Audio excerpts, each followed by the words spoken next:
Hello, this is Michael Riley again from ABA Appliance Channel. Welcome back. I'm going to be going over, I manufacture refrigeration evaporators for SubZero refrigerators, a higher quality than what's always been available. As any techs will know that have been doing service long enough, that the SubZero evaporators tend to have leaks. If you look at the evaporators, you'll see that there's copper in them. It's no secret. They don't try to hide it. Copper in a moist environment corrodes very quickly. And it's just not the proper metal to be using in an evaporator.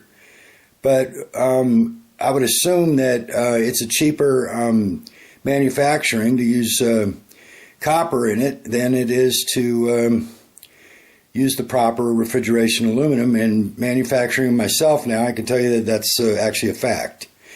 So it's unfortunate that I got fed up with it after 40 years of doing service, and decided about almost 10 years ago now to redesign the evaporators. And my schooling is electrical engineering with thermodynamics. So I was skilled enough to be able to do so and do it properly. And I've been selling the evaporators around the world now for over 8 years. And not one leak. The only leaks that are caused because I ship them out with 3 leak checks done, pressure and also vacuum, 48 hours each leak test. So there's extensive leak testing before they leave the and go to the customer. When I get a call back that oh, it's leaking, it's because I have them send me pictures, and you're going to hear this over and over in all my videos. They're using oxyacetylene. Oxyacetylene is a cutting torch. It's 3,000 degrees. Now, I guess if a lot of techs knew how really hot it is, they wouldn't be using it. They use it in HVAC because the lines are so big. You can't get them hot enough to flow the solder. 7/8, 5/8, whatever. But in domestic refrigerators, you can't be using oxyacetylene. You got a capillary tube that's very tiny. You just melt it. And the other thing it does, it heats up the joint so bad that it actually brittleizes it and also flows the solder into places that it shouldn't be, because the whole line gets heated up for a long ways when you're at 3,000 degrees on it, especially if you can't get it to seal and flow the solder. And it's difficult to do that sometimes because it's too hot. Okay? You actually burn up and incinerate the flux, so there's no fluxing activity anymore. The flux is not there. It's incinerated by the oxyacetylene torch, 3,000 degrees. So acetylene is the proper gas. And I wish guys would start using the proper gas and do the jobs properly, and then I wouldn't have to tell them that no, it's not leaking. You caused the leak, but I can help you fix it. And there's another video about fixing the repairs, like the copper to aluminum joint that's a weld. It's a filler weld, and I actually manufacture these evaporators, as you'll see in a second. And I actually put together that aluminum to copper weld with an amazing product. I'm not going to mention it here, but there's another video that talks all about it, a couple of them. And when you get that too hot, the copper too hot, trying to solder the heat exchanger in there, it actually melts that joint, the aluminum weld joint, if you keep it on there too long. You can't keep it on there. There is a product that's used in HVAC and commercial that's a heat transfer block paste. It blocks the heat from going to the... They use it to protect reversing valves, metering devices, expansion valves that have plastic parts in them. So you can't get them hot or they'll melt the plastic parts inside. But it's a block paste for heat transfer, and it stops the heat. So if you're going to use the oxyacetylene, you're going to have to use the block paste. You'll find it. Just look it up, block paste, heat transfer block paste. Yeah, it's amazing stuff. But if without it, you're going to melt very likely you're going to melt that aluminum joint. And then you're going to blame the evaporator. And what I do is when you get a hold of me, if you buy my product, I say, look, you can fix it. and you need to fix it, because you need to understand, if you're going to use oxyacetylene, you got to know how to fix the joint that you destroyed. Okay? But there's a product, and it takes about 5 minutes to do it.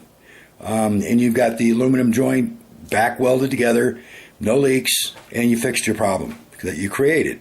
Okay? Anyway, so the evaporators that I manufacture, I don't manufacture the fin evaporators, and everybody knows, if I explain it, the fins evaporators are the ones that have the fins in it. Okay? It's the tubing and then the fins. Okay?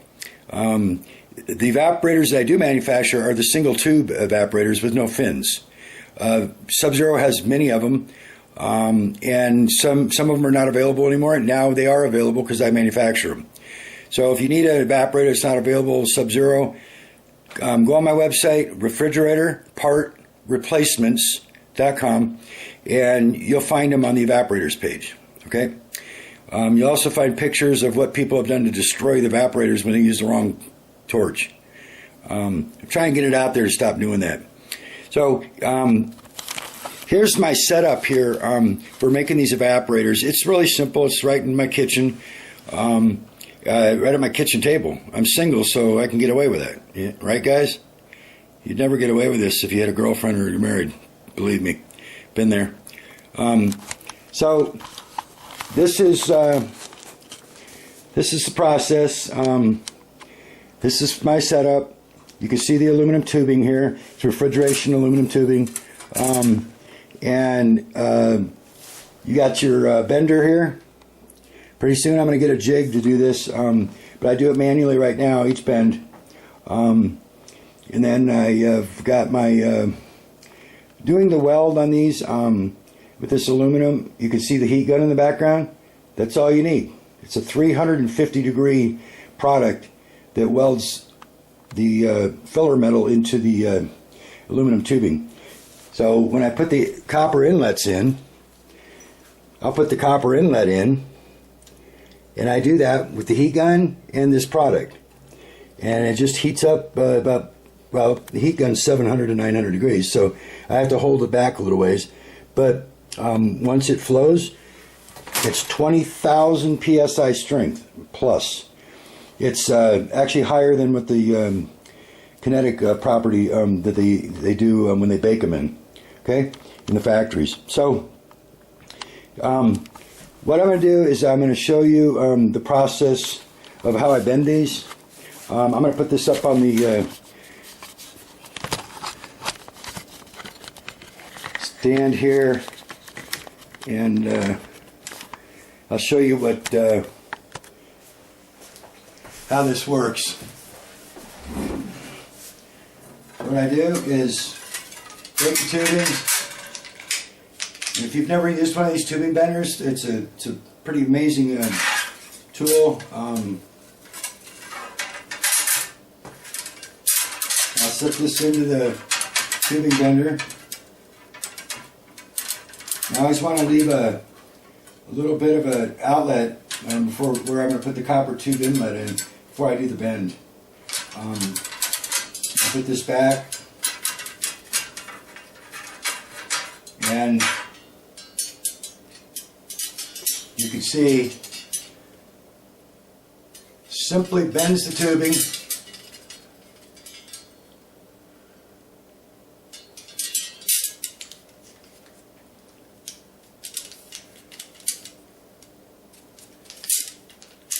And there's my first bend.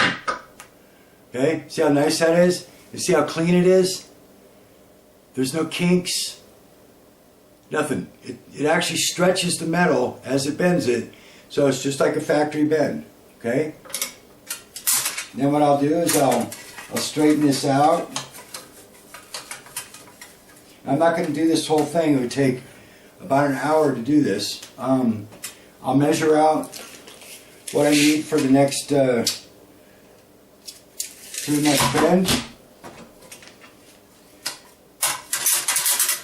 and then I'll put this back in the jig, and I'll do the same thing. And I'll bend it. So then I have, you can see that I'm going to have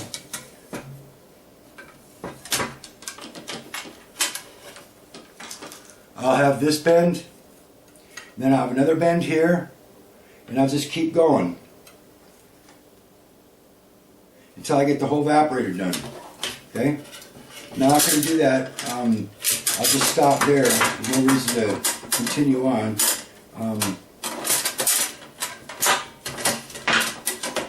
Okay, once I do that, there's a nice tool here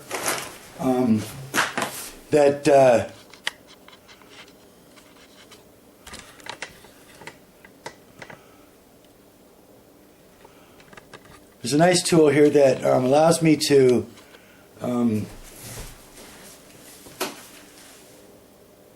it's a swaging tool. Okay, see, it's smaller on the one side and it's a little bit bigger on the other side. Starts out smaller, and this is a swaging tool. And the nice thing about this, there's a pros and cons of this swaging tool.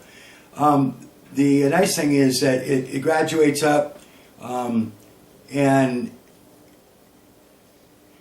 gets it nice and round. The problem though, is when you push on this, see how it spreads it apart? So what it tends to do is, if the tube's on here, is it actually tends to spread the tube on one side and flatten it out on the other side. So what you have to do when you use this tool is you have to rotate it as you're squeezing gently.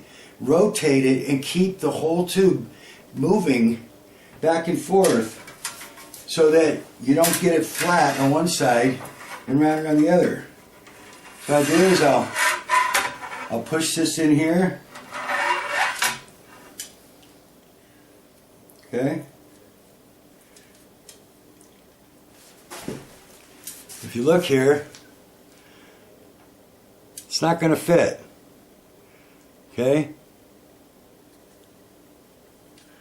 But as I work this in here, the aluminum's so soft,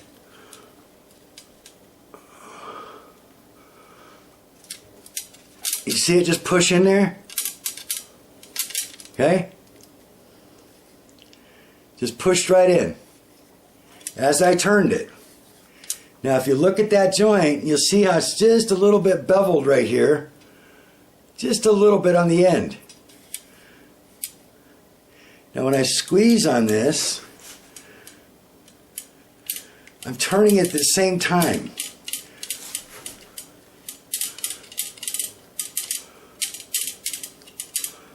Turn it at the same time as you squeeze. Don't squeeze too hard or you go too big. Okay? Now if you look at the joint,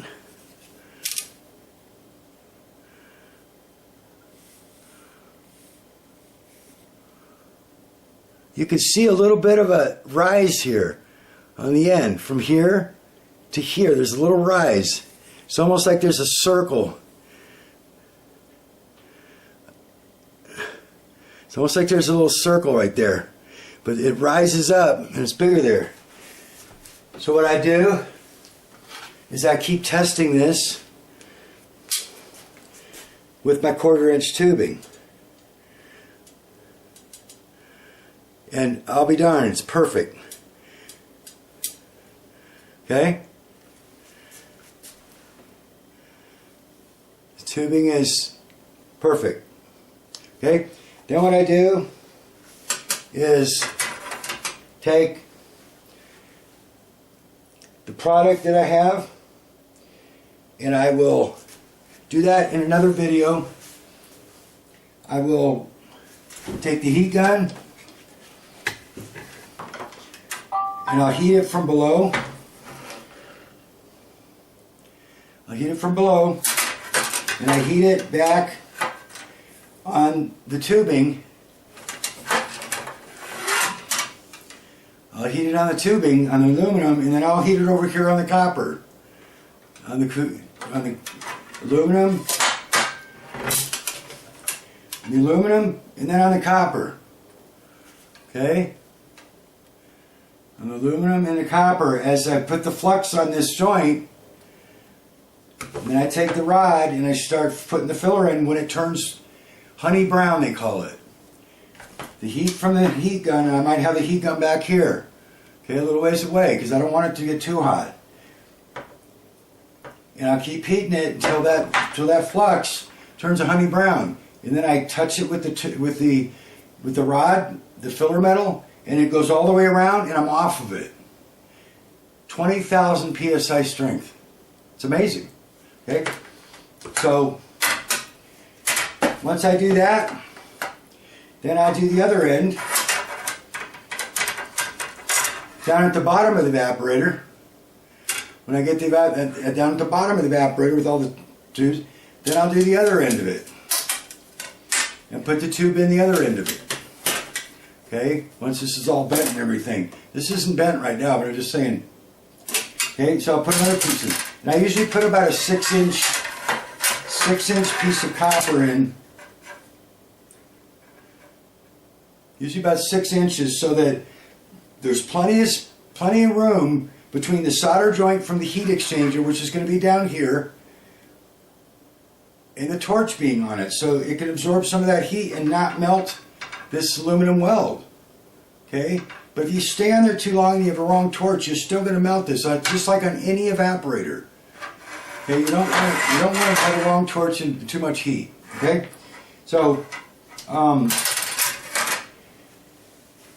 the next thing that I'll do, once I get both ends on it, is I will take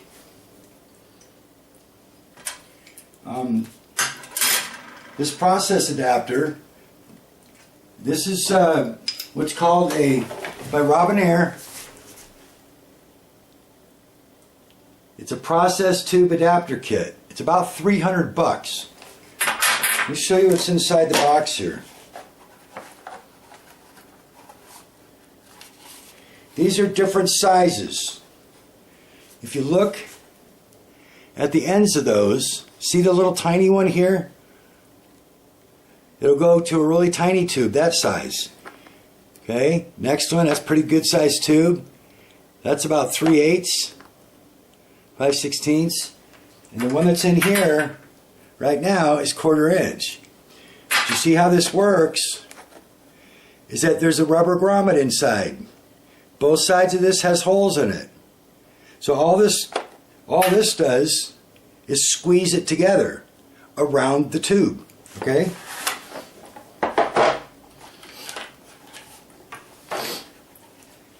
These are the sizes right here.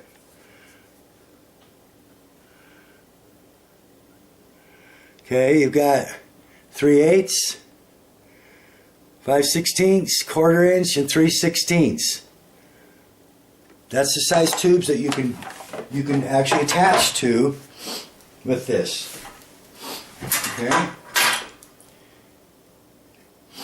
So because this is larger than a 1/4 inch, what I do is once this is soldered in here, on the other end of it, I'll put this on, just like that, and I'll tighten this up. And this is just like it's inside here. It's soldered in here. Okay? So it's soldered in on both ends. Okay? Just assume that that's welded in. Okay? And then I'll put the process of tube adapter on here. I'll put one on both ends of the evaporator. On both ends. Okay? Because there's going to be a copper tube on the top and the bottom of this evaporator. Then what I do is I'll take my gauges, I'll take my gauge set, and I'll attach the gauges to both ends of the process adapters. Okay? This is attached to the other end at the bottom of the evaporator. This is attached to the bottom of the evaporator. This is attached to the top of the evaporator, where this is welded in. This is normally welded in here. Okay? So then I've got the gauge hooked up, and this one's hooked up to the bottom of the evaporator, to the same outlet copper tubing that's at the bottom of the evaporator. We didn't make it in this because I didn't make the evaporator. Okay? But then I'll take take my gauges, and if you're a sealed system guy, you know that this line right here, this is the one that goes to the evaporator. This one here is goes to the vacuum pump. This one here goes to the vacuum pump. Okay? So I'll hook it up to the vacuum pump.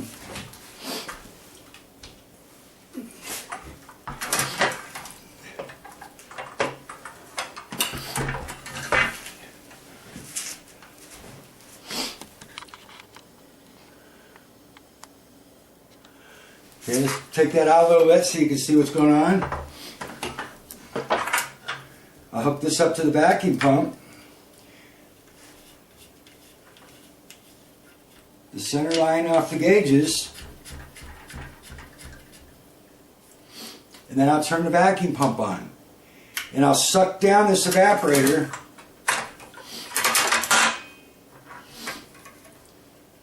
I'll suck this down into a vacuum. Okay, so the vacuum is going to be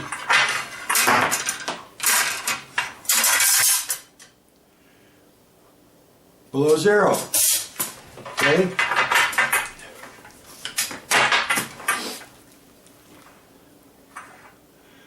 you got zero, and then you get the vacuum below zero. That's inches of vacuum. Okay, and I'll get it down to 28.6. Which is the max vacuum, and I'll leave it on there for about 10 minutes.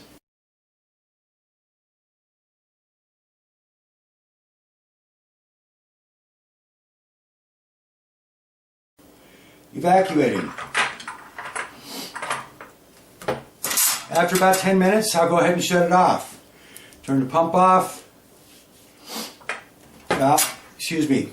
I will close the gauges first, then I'll turn the pump off. Okay, that's important. Make sure you close the gauges, all the valves in the gauge. Make sure they're all closed. Make sure all your lines are tight, so you don't lose any vacuum. Make sure these are all tight.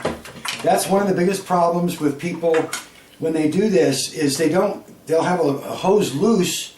And it just starts leaking, and it's like, oh my God, I've got a leak in the solder joint. And then they go back and start messing with the solder joints, and there's no leak. It was the hose that was loose. Okay, so be 2 and 3 times check your hoses and make sure there's no leak. That you have the hoses tight. Okay, I've done it myself. It's really common. Even when you're moving the tubing around and stuff, sometimes it can become loose. So get it really good and tight. Don't crank down with pliers. You're going to ruin the seal inside. But get it good and tight. Turn the gauges off, the valves on the gauge, turn the vacuum pump off. Now I leave it for 48 hours.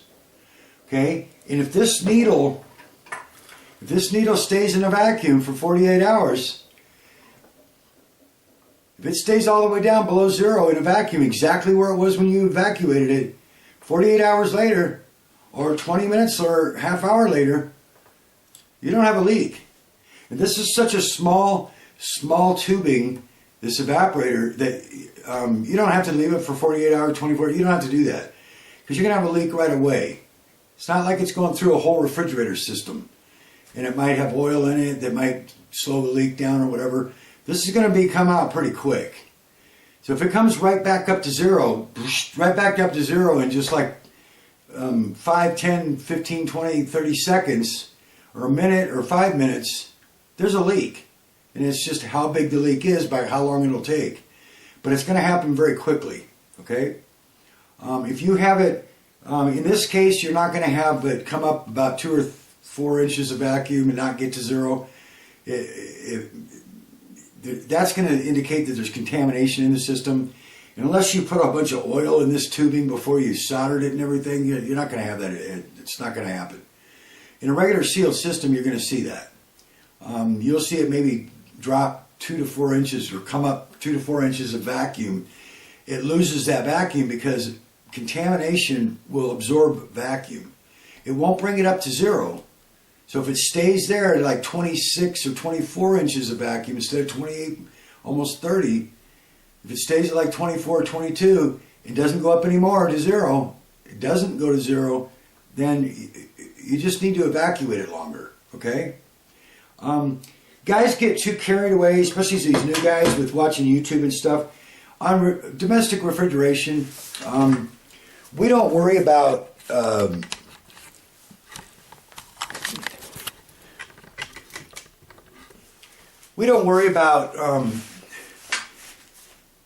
taking it down to 200, 400 microns. You know, unless you're just getting carried away, they're not really that critical of a system.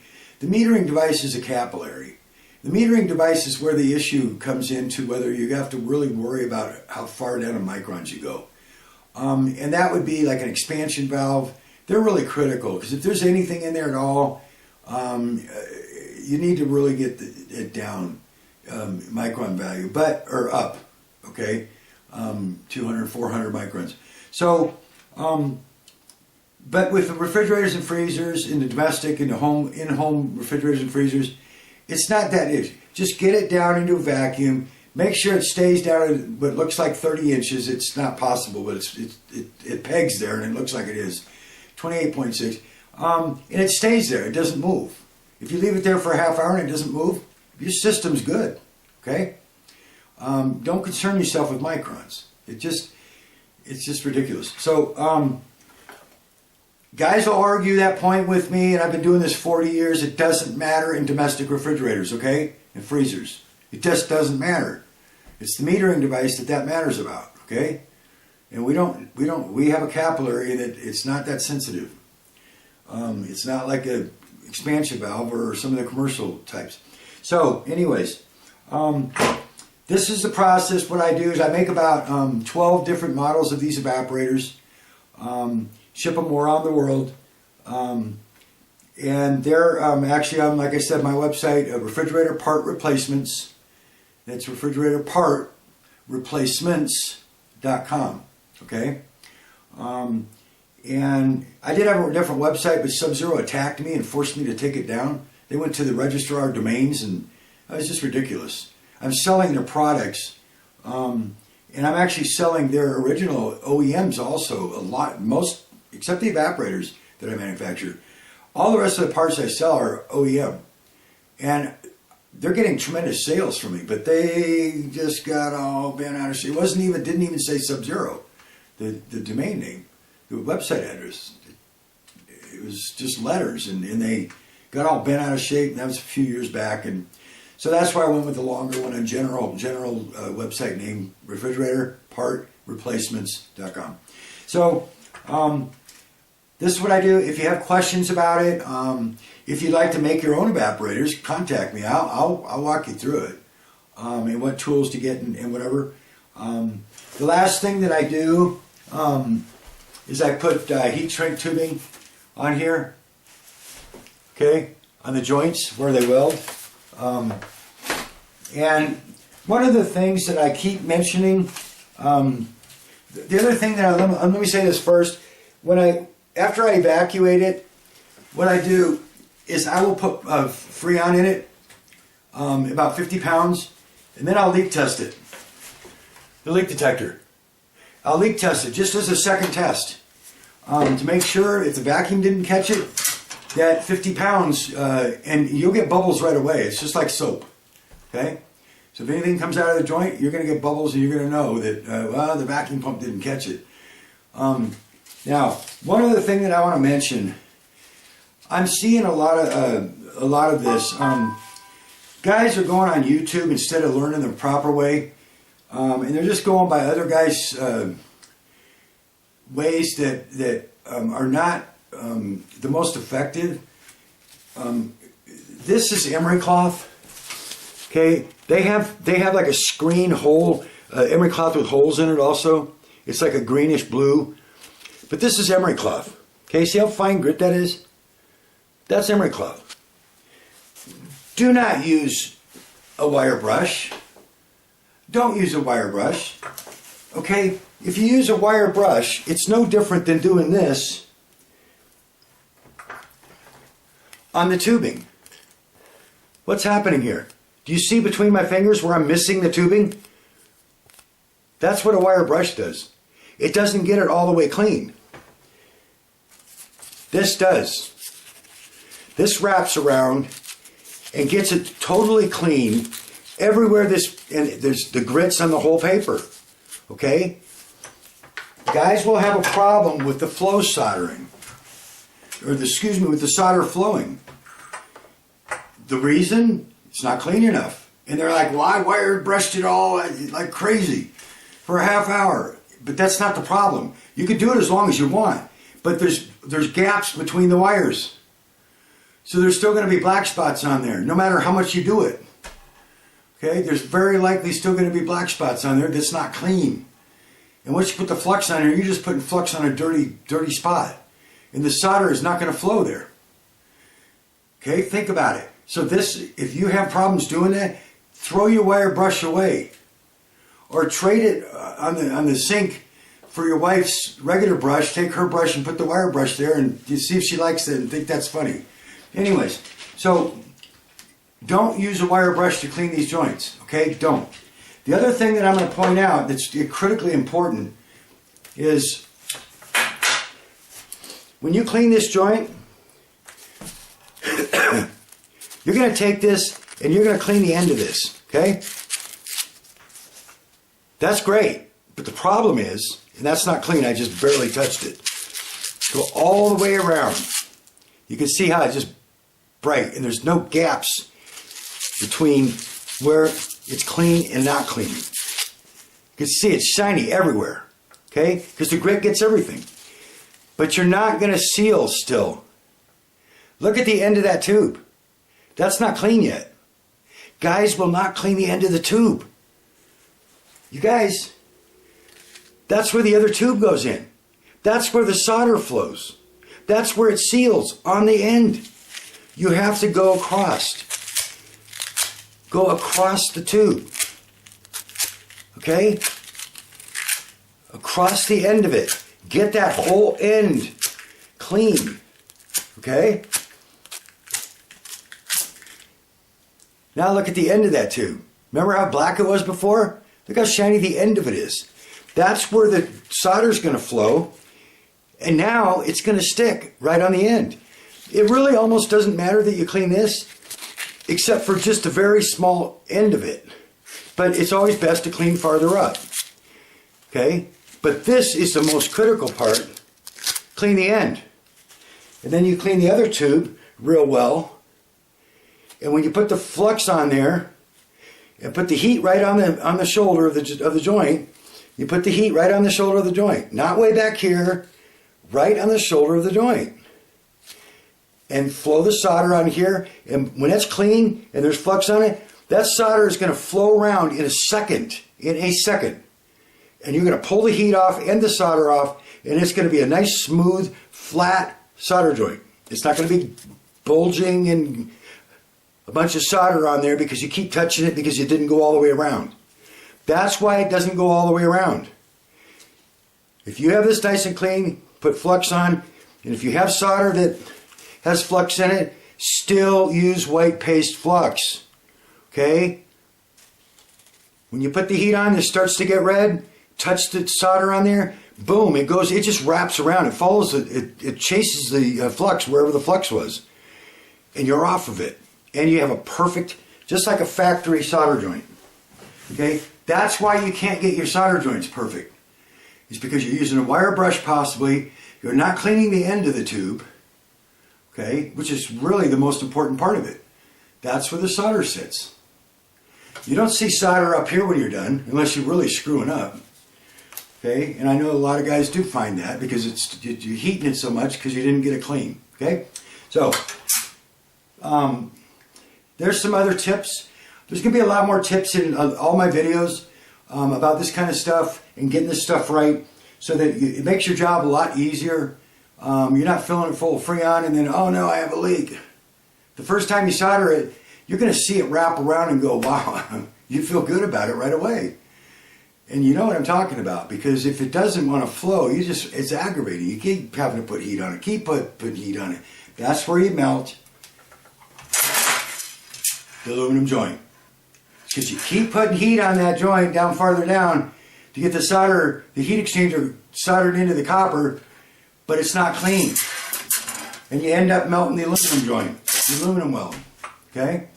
Now you're screwed. But now you're not, because there's a product, and look through my channels and you'll see it, for repairing the aluminum weld. So, got you covered all the way around.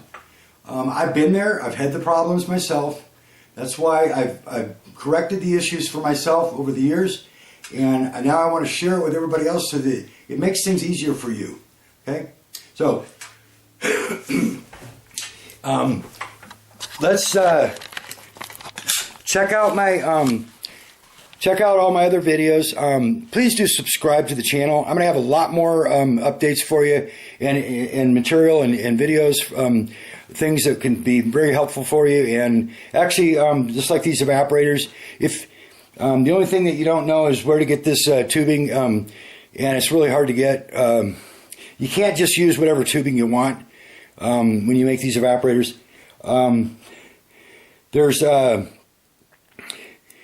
lot of different factors involved, but you could end up making the evaporators yourself if you're like me, that nothing stops you. You saw how it's done. It's not difficult. So keep watching. Please subscribe. Like the video if you like it. I hope you do. There's a lot of information in it. And we'll see you soon. Okay? Once again, my name is Michael Riley, and my channel is ABA Appliance. All right? Take care. Thank you.